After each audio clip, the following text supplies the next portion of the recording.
And begin. Those legs come straight up over your hips. Drop your left leg out first, then 2 more. 1 and 2. Go ahead and let those legs relax.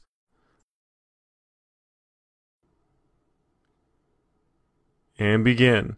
Crunch up and try to rotate those shoulders sideways. You want to try to get both those shoulders off the ground as best you can. Nice tight squeeze, reaching the abs. Nice tight squeeze. Keep those abs contracted.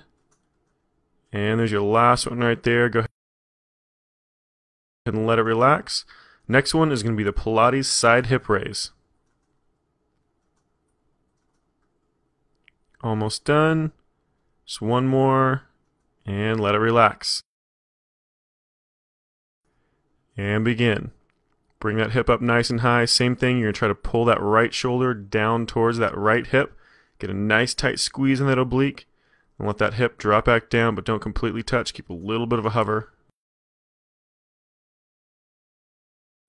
Almost done. Just got one more. And begin. Lean back, keep that chest nice and straight. You want a nice straight line through that torso. Rotating left to right as far as you can. It's more about range of motion than it is about how fast you can do it. Now for the easier version, you can keep your feet on the ground just like we're doing here.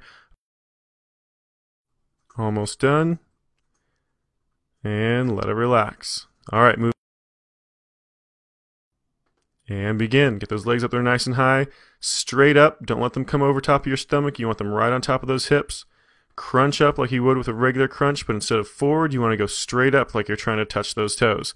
The higher you get up towards those toes, the more those abs are going to have to work. Almost done. Just one more.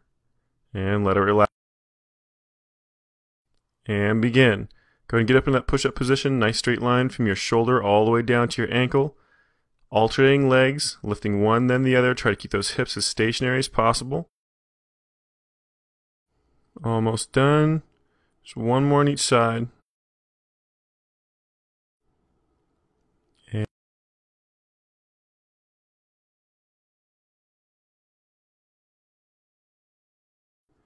And begin. Bring those hips up nice and high off the ground. You want to try to keep a nice straight line from that shoulder all the way down to that ankle.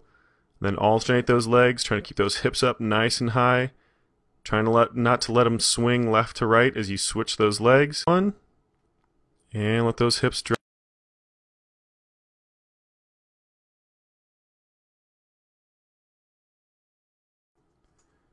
And begin. Those knees come up to that tabletop position.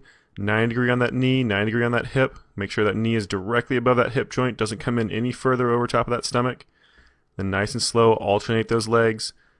We're almost done. Just a few more repetitions. And there's your last one right there. And go ahead and let it relax. And begin. Come up onto that tailbone. Tuck those knees in nice and close to your chest as you crunch forward. And then lean back, nice straight back as you kick those legs out away from you. Those hands back behind you, they're there for a little bit of support. If you want to make this exercise more difficult,